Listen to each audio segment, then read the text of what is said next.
Hey everybody, it's time to stop searching for the perfect classroom app and to start vibe coding it. Today we are building a research chat quizzy app thing. Not the coolest, shortest name, but that's what it's going to do. And we're going to do it with nothing more than a single sentence. I'm Remy, and this is Vibe Coding for Educators Lesson 2 in Google Gemini, where we're going to use no syntax, no brackets, just a single sentence and your ideas turned into a tool. So let's jump in.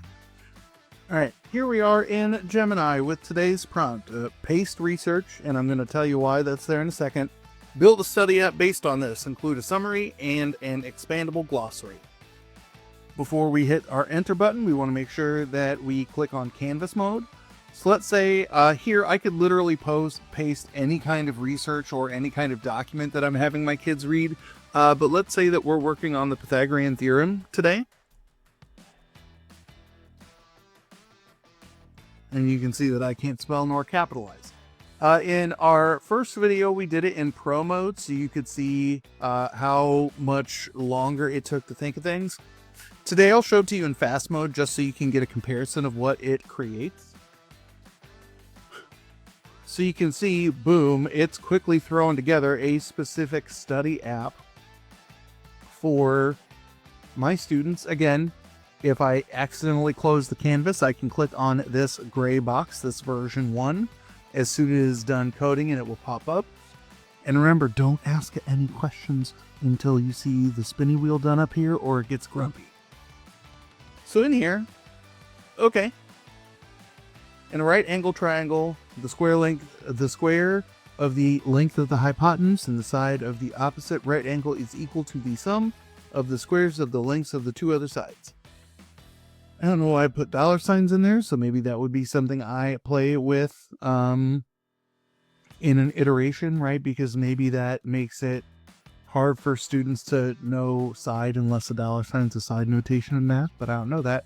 So here's a way that I could quickly solve it, right? So let's say leg A is 4, leg B is 5. So my hypotenuse is 6.4. It helps me solve some of those quickly. So maybe what I want to do if I reiterated on this is say, instead of giving me the automatic calculator, give me some questions to play with. But look, it gives me terms, it gives me things that I can play with. So maybe after that simple explainer, or maybe a refresher on the Pythagorean theorem, I go in and do my first vibe check and say, let's add me a test me or a true false button. We're doing it in fast mode. I would advise, not just when you're coding, but especially when you're working with math in Gemini, to use that slower pro mode, or it gets a little too ambitious. The number of times I've tried to work with a kid on math in one of my intervention classes, and I've gone, ooh, I got to take a picture of this, run it through Gemini to knock the rust off my old brain, and it gets the map wrong, it reads the shape or values wrong, is more common than it should be. So that will help us slow it down. So here we've got our summary, our theorem solver, and with this. So I could either use my calculator for this, or 4 and 8 has a hypotenuse of 8.9. So 4 squared is 16, 8 squared is 64. So 14 plus 60, or 16 plus 64 is 70, 80. Hypotenuse of 8.9, I think that's false.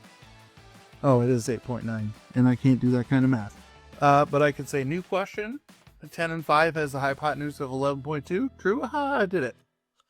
So I could do that, and I could maybe, again, if I were to reiterate on this one more time, say, on this, when we get to the testing of the knowledge, take the theorem solver off, right? Make the kids draw it out themselves, make the kids, put it into their own calculator so they can figure that out. But again, quick, simple, fast tool to knock some rust off of the Pythagorean theorem to use with your students tomorrow.